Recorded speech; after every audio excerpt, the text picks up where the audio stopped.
Welcome out to another, I guess this is called a podcast or something, with Time with Uncle Sam. Sitting here with Mike Lawrence, running for County Commissioner District 1, right? Yes, sir. And one of the things that's irritated me about county government is with all the things going on in life, my wife and I have young kids, business, family stuff. Who has time to really go down and sit down with all the individual candidates? And most of the time, my perspective until this election was, it was all a good old buddy system. You had to know a bunch of people anyway. And I just never really cared. I cared about state and federal issues. And the county stuff, I didn't try to get too involved in. But I'm glad there's a lot of people running in this election. And what I'm fighting for is not any one person necessarily. It's I want competition, and I want we the people to have a choice. And for us to have a choice, we got to know exactly what the menu is. When I just see a yard sign in somebody's yard and I have no idea what somebody's background is or why they're involved, I'm not making a very educated vote. And so it's after hours. We're 7:30 at night. Close the business. This is you and your work life, and I appreciate you taking the time to sit down with me. I appreciate it. Thanks for asking me to talk with you, Sam. All right. Well, so we'll just do this. This is two guys talking at a desk. Yeah. And there's, I think my wife and I counted up. I think there's about 5,800 primary Republicans in Dearborn County, and you don't have time to sit down with 5,800 people for an hour and have a conversation. We can have one though, right? And Yes, we can maybe have however many people want to watch that. Correct. So why don't you start with this? I think I spoke with you before I met you, which was at the Dearborn County election board hearing. Correct. I think I talked to you on the phone 3 times before then. Once I called you, and I think I called one of your employees, and I was asking about a truck, and I don't even think you knew who you were talking to. Yeah. And then I think we connected a couple days before the end of the filing deadline for candidates, and we talked about being a precinct committeeman. Correct. And you mentioned you thought about running for commissioner. Correct. And I had somebody else that I was talking to about running, and you said, "Oh, if they're going to run, I don't need to do this. I just wanted somebody to. I wanted to be able to there an option other than just one person on the ballot." Exactly. So that person called me back and said, "Sam, I can't do it." And I called you back, and we had another conversation. And I think this is my second time I think meeting you in person. Yes. Okay, so I have no clue who you are other than drive by. This used to be Tradewinds Marina, correct? Correct. Your business. So this was my first commercial lawn care account, and I mowed that stinking hill in the backyard. That's a death trap. And it was, I don't know how long it took me, but it's like $110, and I thought I hit the jackpot when I mowed this place. So this brings back old memories to me. This place looks much nicer now. You've taken it over whenever they had it, but I've been here a couple times. So anyway, who's Mike Lawrence? Start with born and raised, high school, starting your family, starting business. Where'd Mike Lawrence come from? Well, I'm 49 years old. I was born in 1974.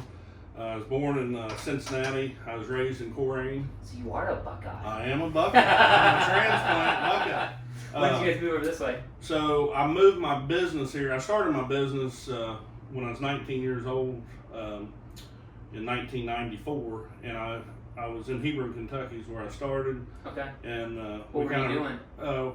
Then I done air freight containers for like United Parcel Service, the Postal Service, DHL, Okay. Evergreen. So fabrication? We repaired air freight containers. So I was Okay. an FAA certified repairman. Okay. And done that. How'd you get started in that at 19? At one time, my dad owned a company, Okay. and he had sold his business years prior. Okay. And that company actually ran it in the ground and went belly up. Okay. And when I graduated high school, all through high school, I had a lawn service. Okay. And that's why I like you. so Lawn care guys gotta stick together. And I wasn't fat back then. I got a good workout. So I had the lawn service, and my dad received a phone call one day from a guy that ran at the time. It was, oh man, I can't remember the name of the company. They were out of business now. They got bought out by somebody, but they was out of just north of Dayton at the Okay. airport, and they asked him to get back into business with Okay. doing containers, and my dad said, he really wasn't interested and stuff, but he said, I have a son that's kind of looking for a career, what to get into, and he wanted to be in business for himself. And Where did that entrepreneur drive come from? Just seeing your dad being self-employed, or? my dad and my grandpa both was workers. Okay. They just pushed to work, And one thing I was always taught: the harder you work, the more you'll have, the nicer things you can have. Okay. And that's what I took from there. My dad, he was a worker 7 days a week. He's my inspiration. He was my everything. He was Okay. my best friend, and he taught me a lot. My grandpa, when he was around, he was a farmer. Okay. You talk about a hard worker. Ohio or Kentucky? Kentucky. Okay. Mount Gotcha. Vernon, Kentucky. So, which I lost my grandpa when I was young, and I have this country accent from spending a lot of time in From Kentucky. him. There we go. You know, back then my dad had a lot of farmland down there, and we farmed Okay. and stuff as well. So you started the business 19. Yep. How long were you in that industry? I'd done that until 2006 Okay. when DHL had moved to Wilmington, Ohio. Okay. They left the Greater Cincinnati Airport, and at first I was in negotiations to move. You know, Lawrenceburg means a lot to me in Dearborn County. Right. That's where I call home now. When did you move over here from? I moved Kentucky? my family over here in 2005. Okay. We did live just outside of So Lawrenceburg in the county. next year's 20 years. Yep. All right. Yep. And we wanted to move over here, me and my wife, before any of our kids started school. And Okay. we moved over here, bought a place, moved over here just outside of Lawrenceburg city limits in the county. Okay. It was our first home before our son Logan started school, Right. kindergarten. And so all my kids, my three kids with me and my wife, they've all went through the school system at Lawrenceburg, Okay. graduated from Lawrenceburg. They all went on to get degrees from Purdue University, all three of them. My kids do great. Very proud of my kids, and my kids got the hard work. You know, work hard for what you got. Sure. And my son does a very nice car show for the ALS Association in Oh, neat. Lawrenceburg, I think I've heard about that. and Yeah. he's raised a lot of money from them. Well, good. And that's him that's done it. I help him for a few days there each year, but, All right. but he's the man behind it. So you moved over here. You moved the business over here in 06? No, I moved the business here in '97, 97. Okay. and then I moved here. Why me and move my the family. business here? Well, at the time I was in Hebron, and I needed to expand, Okay. and there was no more land where I was at to Okay. expand. Our property that we owned at the time was surrounded by the airport. Okay. They owned everything else. So you They just wasn't going to sell. You were landlocked. It's Yeah, just simple. we was Okay. landlocked. We had a friend that worked at the city of Lawrenceburg at the time, and he knew we was looking to expand. And at the time, the mayor at the time was Ralph Gabbard. Okay. A very nice man, was the mayor. And so our friend had mentioned something to him that we was looking to expand. He was wanting to bring business to the city. Yeah. We come over and looked at an empty lot and stuff that was available, and we built a brand new 23,000 square feet facility Was that back on industrial? on Industrial Okay. Drive. And then later on, I think I came.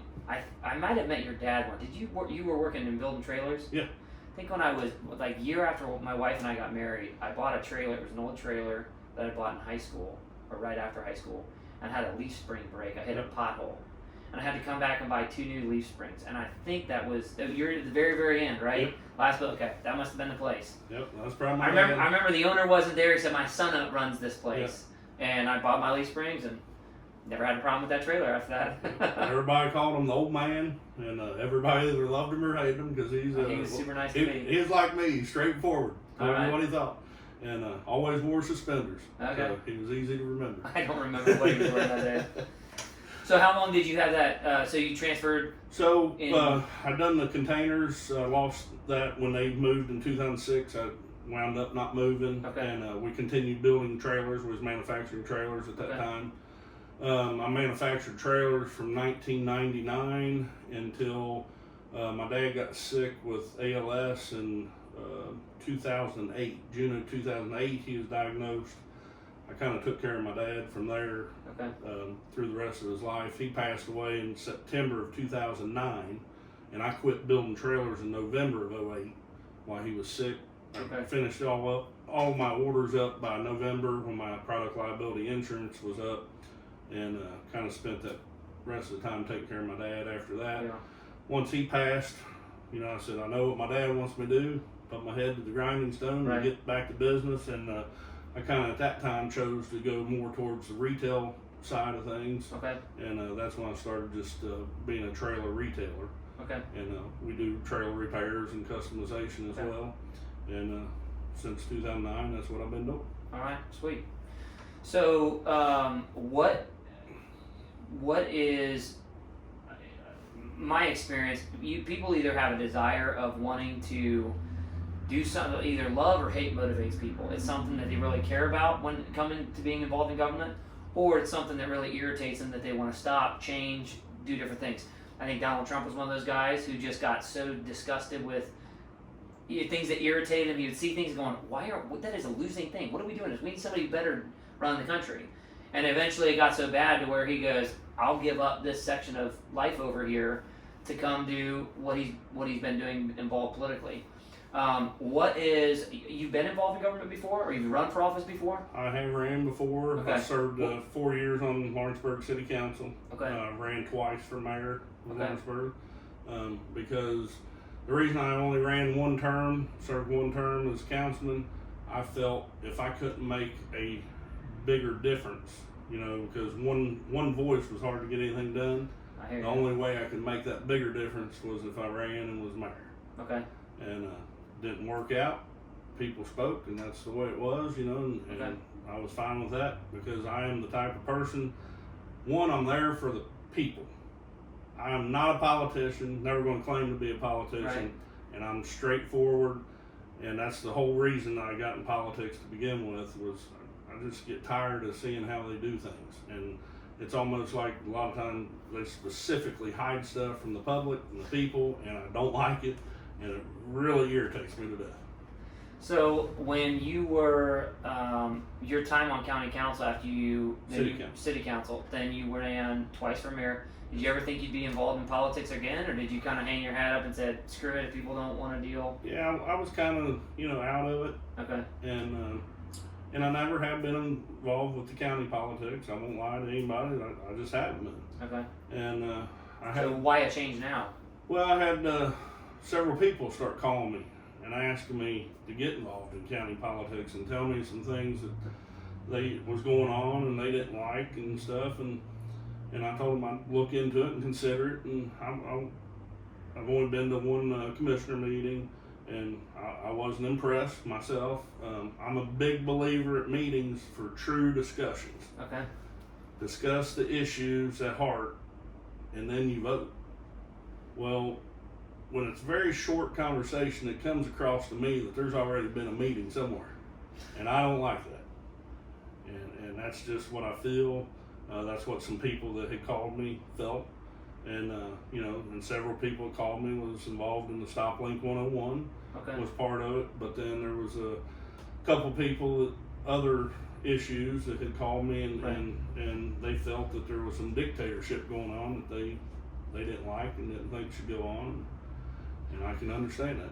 So you can probably speak to this aspect from experience being on city council.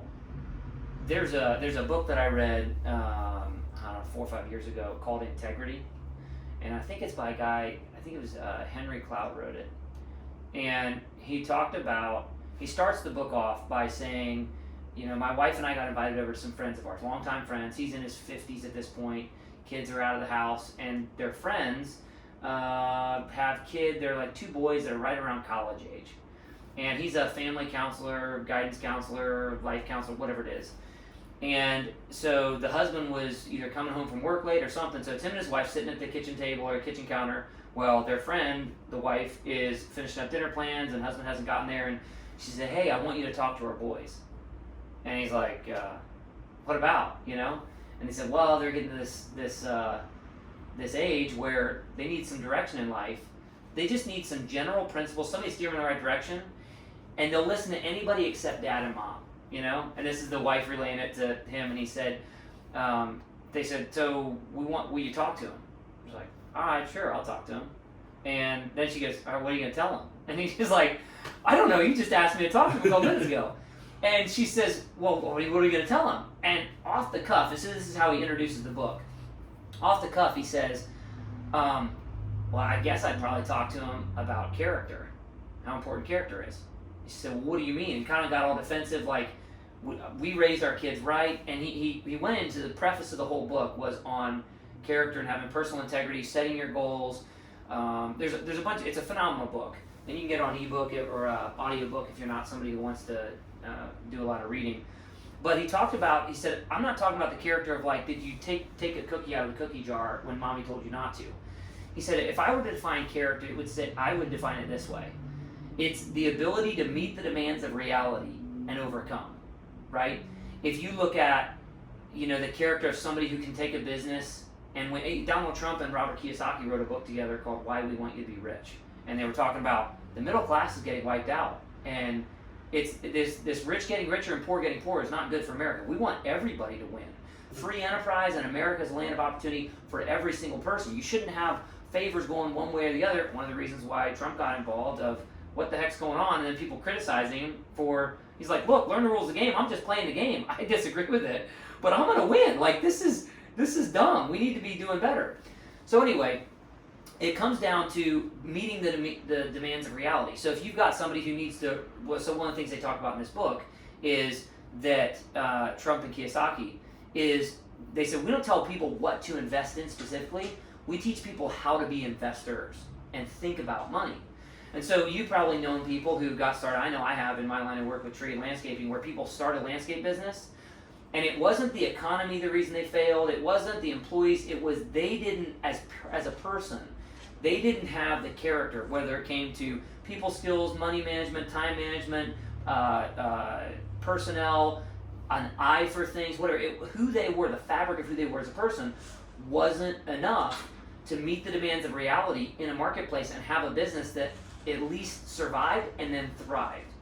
And so one of the things that has, he basically, the whole preface of this book is shoring up areas of your life to where you can be a person of character that wins. Wins with your family, wins financially, wins in your government, whatever, nonprofit, whatever you do. When you look at the character of somebody who you want in government office, or maybe it has to do with your time on city council, or maybe looking at commissioner, when you look at the character of somebody who's involved in county government, just leave you out of it. What are the characteristics of somebody you think makes a good individual to be involved in county or local government? That's a whole lot, because county and local government is much different than federal politics or state politics. It's a different kind of game. Yeah, and you'd like to think that your locals are a little more honest at the end of the day than a lot of our federal people out there, but still overall, one, I want somebody that puts the effort in, is a hard worker at the government position that they hold, not there for the money. A lot of people, we got career politicians right throughout the country, they're there for the money and what's best for them. You think that happens as much on a local level or not so much? I think there's some of it on the local level. I don't think it's as much. Okay. A lot of what I believe in the local level, I believe there's a lot of mismanagement of money that's happened. Not useful spending. So when you look at characteristics of somebody who's maybe run a business before, I think business is very important because you know how to manage money. And even when was serving in government in Lawrenceburg, I think of that money way different than my money. As far as I can blow my money if I want, and I have before. But when I vote for something to spend money, I believe that it's a good reason. And I had a wise man told me one time, and I always remember this: if you're not willing to go knock on every door of the people that voted for you and tell them you're going to vote for that to spend that money, you shouldn't be spending it. Huh. And I just want, when I vote to spend money, because I'm a true conservative. I'm conservative. I don't believe in spending money for monuments to get my name on a plaque. Right, but quality costs, so we can't be afraid to spend money on quality either. As long as it's necessary. Right. It needs to be necessary. Just like, we talked about school systems, I pay a lot of property taxes. I wouldn't care if they spent every dollar they were spending on education, because that's what school's about, education. But most of it, to me, that I look at, we got turf football fields and all these fancy facilities, locker rooms and stuff. Hey, does that make your team any better than grass, or same with baseball field or whatever? It's about the kids with sports. It's about having fun. Every kid's got that dream just about to play the sport. They want to be a professional, but very few is going to be. So let's spend that money for education, because that's what they're going to use through life. Right. The majority. We have to look at the majority. We can't select one or two Right. to spend all that money for one or two people. So and it's the same in government. money management is one character trait. Money What else? management, you know, important spending of important projects. So keeping prioritization of. Right, and Okay. and what the focus of majority of people, as I said, like roads, you know, streets, it's their money, their property tax dollar, their tax dollar at work. Right. So we shouldn't have, you know, we go back to when the casinos was voted in, for instance, in Dearborn County. You know, people said, you know, if you vote them in, you know, you're going to have lower property taxes, no more gravel roads in Dearborn County. Well, still today, that's not the case, you know. But Did property taxes go up or down since then? I've never seen it go down, and I've never had anybody tell me that their property taxes went down. You know, I mean, you might get a $5 decrease one year, and next year it's up $500. You know, I know my property taxes, especially at home, have really climbed since I purchased my house in 2011 that I'm in now. But you know, that's the big thing. It's to look out for people, because you know we talk about quality of life. Right. Well, quality of life for me is something that benefits the people, makes their life better. Right. Well, you know, back when gaming wasn't here, right? Didn't have all the revenue that they've had coming in over the years. When you flush your toilet, it went down, same as it does today. Right. So their quality of life's no better there. If their property taxes was less today than it was last year, that improves their quality of life. Right. You know, help the people. You know, the people come first. Yeah, I understand, you know, we gotta have property taxes Right. to maintain things, but there doesn't have to be necessarily some of the other things. Right. And then, you know, I hear, you know, and like I said, you hear things, you can look things up on Gateway, but in some departments you might see the pay's not that great, but then another department it's way better. Well, I don't know why there's not more equal across the board. Right. You know, because one, in all our cities, towns, you know, counties, we need good employees to maintain Right. the roads, the vehicles, you know, workers the weren't given buildings and wages. stuff. Sure. And that's important to me out of the government. And, you know, I just always think the citizen, the people should be put first. Okay. That's the first priority. So shifting away from that question, one of the things that has always interested me whenever I meet somebody new for the first time or for the second time here today with you is asking them questions about their childhood or upbringing. Is there a piece of advice or a lesson learned, maybe through doing something the wrong way, the right way? I mean, we learn lessons all different ways, but is there something, a lesson you learned or somebody that really impacted you in a life skill that you learned as a kid that has really had a big impact on your life today? And if so, what would that be? Well, it'd be my dad, again, Okay. teaching me the work ethic, and not as a young person. I mean, I traveled with my dad for work in the summer times and stuff from a kid, you know, until I got my driver's license, basically. And one, he taught me hard work, always hard work. The harder you work, the nicer things you'll have, the better things. You know, life is easier, and pay your bills, keep your good credit, and not lay. As a kid, you know, my dad was a big push of you don't lay in bed half the day or all day, because that doesn't teach you anything. Right. He taught me to be a worker and to be responsible, and always to put my family number one. Take care of my family. Whatever you have to do, you take care of your family. You've got 3 kids, correct? Well, I actually have 5, but Okay. me and my wife have 3. We've been married 25 years now. Okay. I think we have 3, which are all grown now. The youngest are twins and 21. Oh, okay. You have twins. Yeah. All right. I'm a twin dad too. I didn't know when my girls were born. I had people text me, "Welcome to the twin club." I said, "There's a club." I said, "Oh yeah, there's a club. Everywhere I go, I meet somebody. I was a twin. My cousin's a twin. Somebody's got twins." What would you say is one of the biggest lessons that you've been able to pass on to your kids? Hard work. Still at the core of that? Yeah, that's just the core of everything for me. Now, one of the biggest things with my kids, and I'm a believer, and some people might get mad at me, don't let your kids sit around playing on electronics all the time, because that doesn't make them a hard worker for the most part.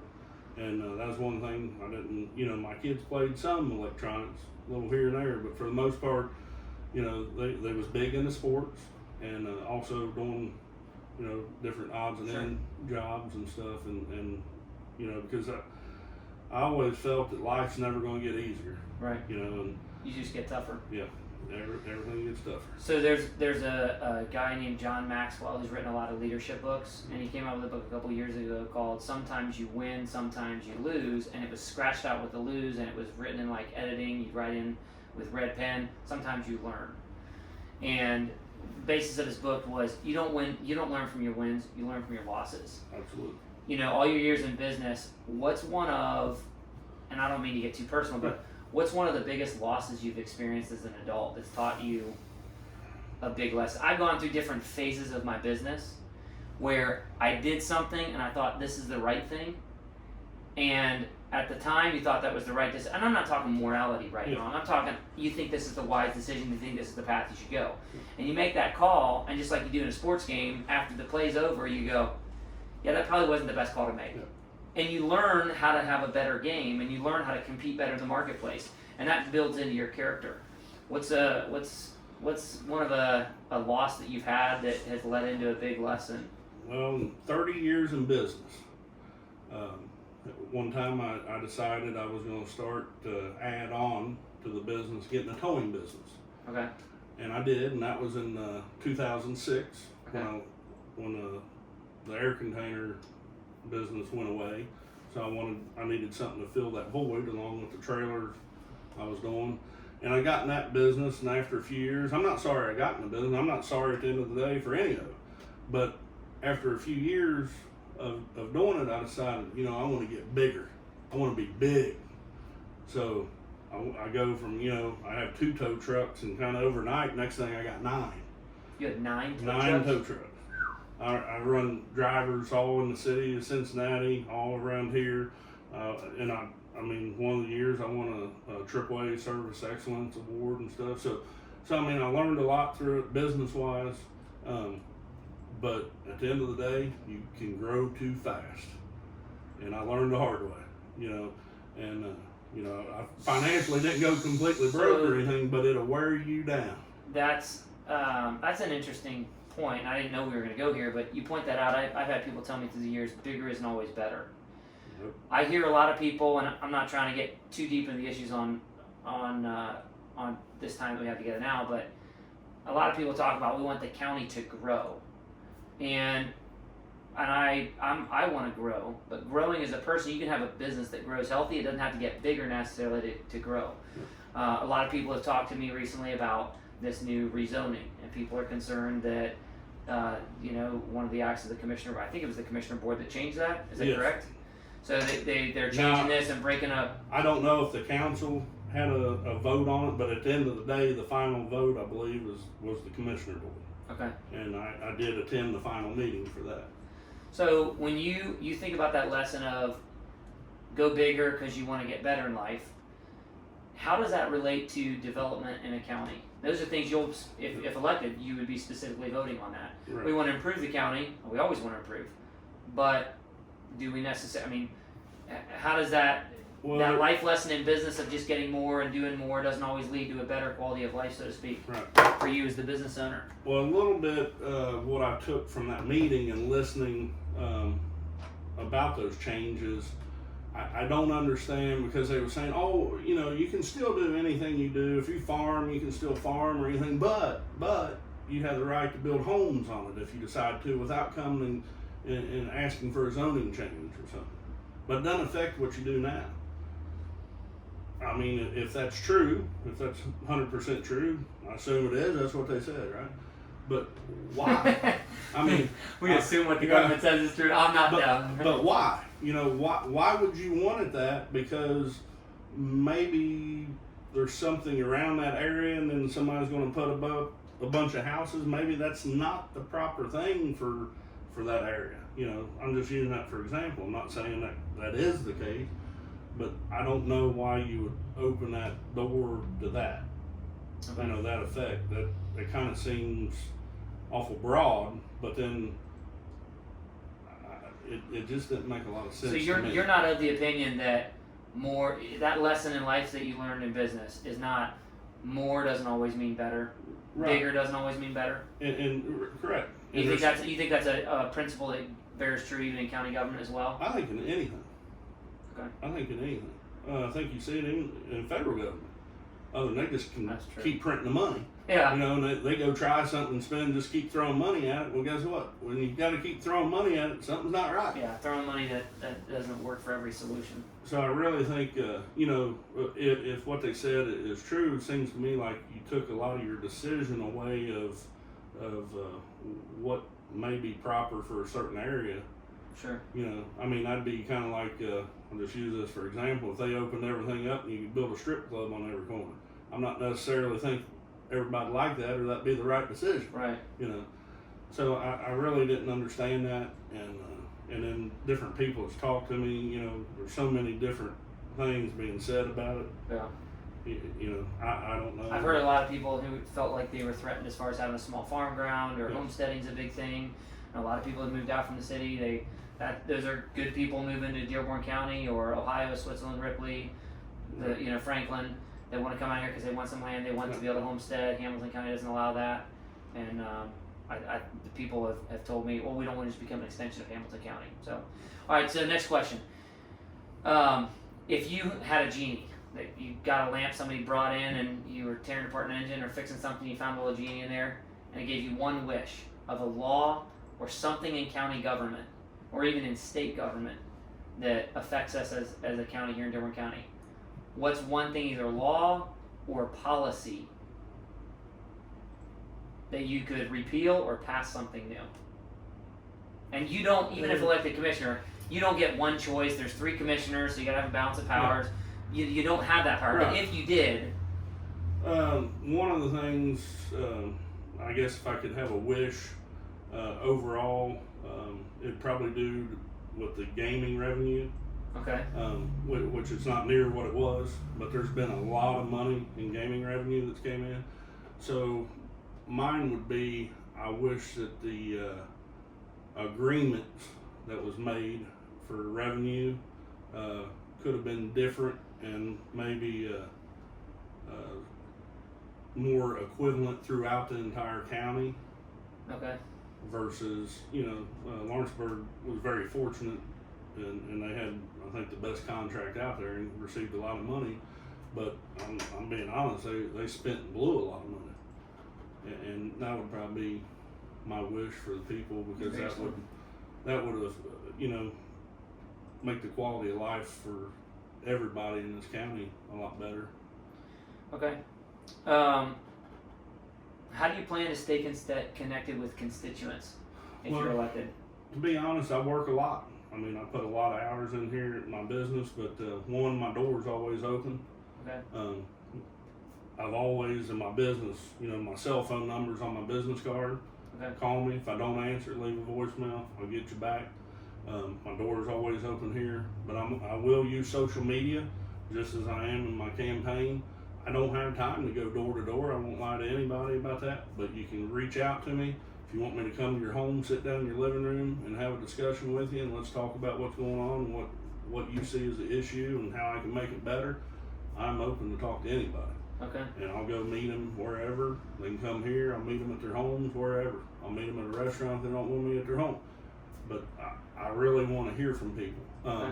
If I do get elected, though, I do want to try to put something in place where, like, once a month, maybe twice a month, I set up a time for a couple hours or something on whether it's a Saturday or evening during the week that I meet people. So one of the comments that I've heard from a lot of different people is that a lot of these meetings are done during business hours or right after work when people can't get to. Would you be in favor of changing the time of commissioner meetings to where? I would like to see meetings start at 7 p.m.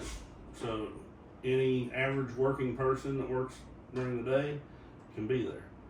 I believe it looks bad to me when you have 2 o'clock meetings. I think there's some 5 o'clock meetings.